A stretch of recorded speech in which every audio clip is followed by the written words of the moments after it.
پاک کے یہاں ایک سادے سیدھے انسان تھے، سیدھے سادے انسان، کچھ میری طرح بھی ہوتے ہیں نا جن کو کوئی ہنر ہی نہیں آتا، کوئی پڑھنا لکھنا ہی نہیں آتا، کچھ نہیں، نہ عمل نہ علم، کچھ نہیں ہوتا، ایسے ہوتے ہیں کچھ لوگ۔ تو غوث پاک نے ان کو بٹھا رکھا تھا اپنی چوکھٹ پہ۔ کہاں پر؟ اپنی چوکھٹ پر۔ غوث پاک کی چوکھٹ کوئی معمولی نہیں ہے، ہاں اپنی چوکھٹ۔ اور ان سے کہا تھا کہ دیکھو بیٹا، جو بھی آئے نا ان کو وضو کے لیے، استنجا کے لیے پانی بھر کے لوٹے میں دے دیا کرو۔ اب وہ بیٹھے بیٹھے ان کو 40 سال ہو گئے۔ کتنے سال؟ 40 سال۔ اب کبھی شیطان دیکھو، شیطان کبھی ولی کے قریب جانے نہیں دیتا، وسوسے ڈالتا ہے، کیونکہ اس کو پتا ہوتا ہے جس دن بندہ ولی کے قریب گیا تو اس پہ میرا داؤ چلنے والا نہیں ہے۔ جیسے پولیس کی صحبت میں رہنے والے کی کبھی جیب نہیں کٹ سکتی، ایسے ولیوں کے قریب رہنے والے کی کبھی ایمان کبھی اس کو لوٹا نہیں جائے گا۔ شیطان ورگلاتا ہے، اسی لیے بہت کہا یہ ایسے یہ ایسے یہ ایسے۔ چھوڑیے، محبوبوں کا ذکر ہو، مردودوں کا تذکرہ کیا، اور شکوے کیا، اور شکایت کیا، بات اپنی کریں۔ 40 سال تک بیٹھے رہے۔ اچھا، غوث پاک کی ایک خاص بات ہے، کبھی کبھی دیتے ہیں ایسے چھپا کے نا کہ جس کی جھولی بڑھتی ہے خود کو پتہ نہیں چلتا کہ مجھے ملا کیا ہے، بلکہ میں تو یہ کہتا ہوں جس کو غوث کا دامن ملا، کمی کیا ہے؟ کمی کیا ہے؟ کہ کہنے والے نے کہا نا، سب مانگ لیا ہے تجھے مانگنے کے بعد، اٹھتے نہیں ہیں ہاتھ میری اس دعا کے بعد۔ اور اعلیٰ حضرت نے بہت اچھی دعا کی ہے۔ ان کا ایک کلام ہے جس میں غوث پاک کا ایک فرمان انہوں نے نقل کیا ہے اور پھر اپنی عرضی بھی پیش کی ہے۔ غوث پاک کہتے ہیں مجھ سے مانگو۔ غوث پاک کیا کہتے ہیں؟ مجھ سے جو مانگو گے میں تمہیں دوں گا۔ کیا کہتے ہیں؟ جو مانگو گے میں تمہیں دوں گا۔ اعلیٰ حضرت اس کو کہتے ہیں، کہا تو نے جو مانگو ملے گا، کہا تو نے جو مانگو ملے گا، رضا تجھ سے تیرا سائل ہے یا غوث، رضا تجھ سے۔ آپ نے کہا نا کہ جو مانگو گے میں دوں گا، تو ہم تو آپ ہی سے آپ کو مانگتے ہیں۔ آپ ہی، کتنی بڑی بات ہے، آپ ہی سے آپ کو مانگتے ہیں۔ اٹھتے نہیں ہیں ہاتھ، اٹھتے نہیں ہیں ہاتھ میرے اس دعا کے بعد، کیونکہ آپ کو مانگ لیا تو پھر سبھی مل گیا نا، کیا رہ گیا باقی؟ تو دیتے ہیں، اتنا دیتے ہیں کہ بے نیاز کرتے۔ 40 سال تک بیٹھے رہے۔ ایک دن 2 ابدال آئے، 2 ابدال غوث پاک سے ملنے کے لیے۔ یہ اندر جاتے نہیں تھے، آنا جانا کم تھا، یہی بیٹھے ہوتے تھے، خدمت میں مقرر تھے۔ بیٹھ گئے تو ابدالوں سے انہوں نے ایک دن کہا کہ یارو مجھے بھی اپنے ساتھ لے چلو، تمہارے چہرے بڑے نورانی، بڑے عظیم ہیں آپ لوگ، مجھے بھی اپنے ساتھ لے چلو۔ انہوں نے کہا چلو۔ انہوں نے توجہ نہیں کی۔ کبھی کبھی اہل اللہ کی توجہ کسی راز کی طرف سے قدرت خود ہٹا دیتی ہے، کیونکہ کچھ راز قدرت کو خود کھولنا ہوتا ہے، ہاں اس لیے اعتراض نہیں کرنا چاہیے۔ انہوں نے توجہ نہیں، انہوں نے کہا چلو بھائی چلو، ساتھ چلو، کیونکہ ابدال لوگ جو ہوتے ہیں نا وہ کسی کو نہ نہیں کہتے، وہ ہمیشہ بھوکے رہتے ہیں، بھوکے رہنے کے عادی ہوتے ہیں، کسی سے کینہ نہیں رکھتے، کسی سے بغض نہیں رکھتے، عداوت نہیں رکھتے، محروم کرنے والوں کو نوازتے ہیں۔ ان کی بڑی شان ہے ابدال لوگوں کی، ان کو کوئی مارے تو وہ دعا دیتے ہیں۔ ابدالوں کی بڑی شان ہے، پوری ان کی تفصیلات احادیث میں موجود ہے، آپ کو پڑھنا ہو تو اس طرف جا سکتے ہیں، آپ پڑھ سکتے ہیں۔ امام یوسف نبہانی نے بھی لکھا ہے، اس کو بہت اچھے انداز میں لکھا ہے۔ امام یافعی نے بہت اچھے انداز سے اس کی تحقیق پیش کی، علامہ شامی نے بھی پیش کی اس کی تحقیق، اس طرف جائیں آپ دیکھیں، آپ کو ملے گا۔ تو یہ ابدال لوگ تھے، انہوں نے کہا چلے بھائی ٹھیک ہے چلتے ہیں۔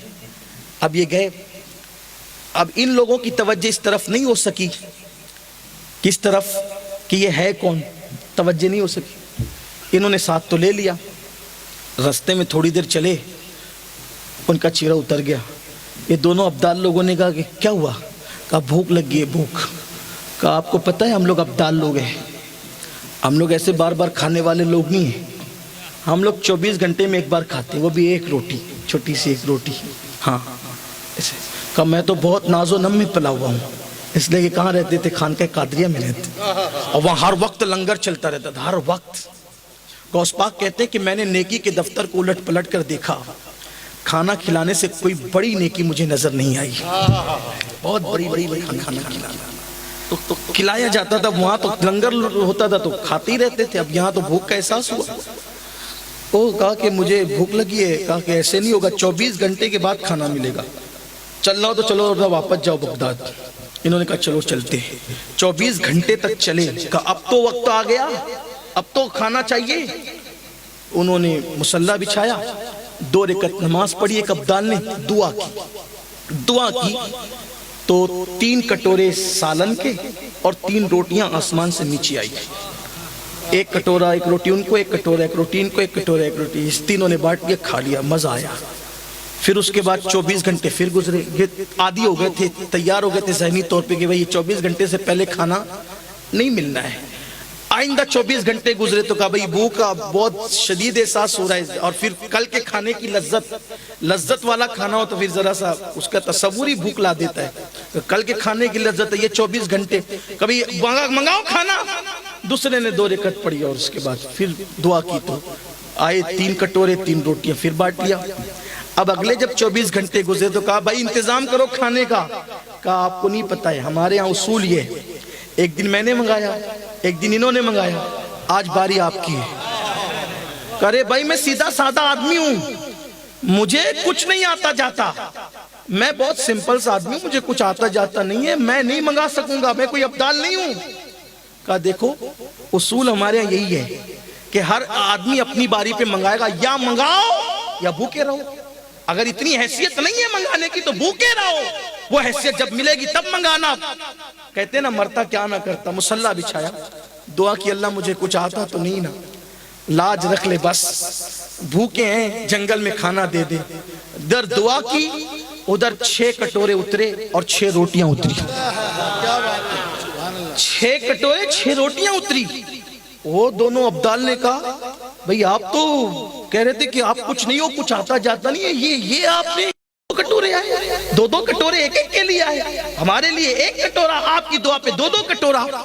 تو کہا کہ آپ نے یہ دعا کی، لیکن سنو ہم کیا دعا کرتے ہیں، کہ ہم ابدال ہے ابدال، لیکن جب ہمیں کوئی حاجت پیش آتی ہے نا، ذرا توجہ کرنا، بات ختم ہوتی ہے اسی پہ۔ ہم ابدال لوگ ہیں، لیکن جب ہمیں حاجت پیش آتی ہے نا تو ہم اللہ کی بارگاہ میں 2 رکعت نماز پڑھ کے کہتے اے اللہ، شیخ عبد القادر جیلانی کے دروازے پر وہ جو لوگوں کو وضو کرانے والا بابا بیٹھتا ہے لوٹے لے کر، اس کا واسطہ، اس کا وسیلہ ہماری حاجت پوری کر دے، ہماری حاجت پوری کر دے، تو اللہ اس کے وسیلے سے ہماری حاجت پوری کر دیتا ہے۔ تو اس وقت ان پہ وجد آ گیا اور کہنے لگے کپڑے پھاڑ کے مجھے پہچانا میں کون ہوں؟ کہا نہیں پہچانا تم کون ہو؟ کہا واللہ وہ جو غوث پاک کی چوکھٹ پر لوٹے لے کر کے بیٹھتا ہے وہی میں ہوں۔ مجھے کیا ہو گیا، شیطان نے کیسا وسوسہ ڈالا کہ میں تو سوچ رہا تھا 40 سال تک دروازے پہ بٹھایا، مجھے غوث پاک نے کیا دیا، مجھے خبر ہی نہیں تھی، اتنا بلند کر دیا کہ کائنات کی ابدال میرے وسیلے سے دعا کرتے ہیں۔ آپ بتاؤ سنیو، جس کی چوکھٹ پر وضو کرانے والا، لوٹے سنبھالنے والا اتنا بلند مرتبہ رکھتا ہے کہ اس کے وسیلے سے ابدال دعا کرتے ہیں۔ جب ان کی چوکھٹ پہ بیٹھنے والے کا یہ حال ہے تو ان کی اولاد کی شان کا عالم کیا ہوگا؟ ان کی اولاد اتنی بے مثال ہے تو خود غوث پاک کی ذات کا عالم کیا ہوگا؟ اور جب غوث پاک اتنے بے مثال ہے تو جس پنجتن گھرانے کی وہ گلی ہے، اس پنجتن کی شان کا عالم کیا ہوگا؟